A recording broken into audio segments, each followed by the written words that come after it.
Një 20 vjeçar banues në Shelqet ka përfunduar i arrestuar nga specialistët e qarkullimit rrugor, pasi një ditë më parë në aksin Kryebushat Vaudejes duke drejtuar automjetin e tij, i ka ndërprer rrugën motomjeti që drejtoi nga një 62 vjeçar banues në mjet. Për pasojë, 62 vjeçari dhe një 59 vjeçare që ndollej pasagjere janë dëmtuar duke përfunduar në spitalin rajonal të Shkodrës.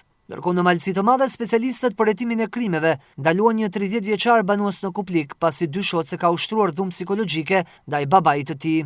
Në prokurori u referuan materiale dhe nisi procedime dhe për një 37 vjeçar banues në Bog, i dyshuar se edhe ky i fundit ka ushtruar dhunë psikologjike ndaj bashkëshortes së tij.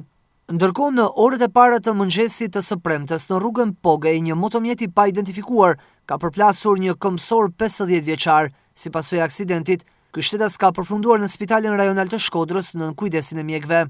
Grupi hetimor në drejtimin e prokurorisë po punon për sqarimin e rrethanave të këtij aksidenti, si dhe për identifikimin e motomjetit dhe kapjen e drejtuesit të tij. Për të gjitha këto raste, materialet i kanë kaluar organit të akuzës për veprimet të mëtejshme.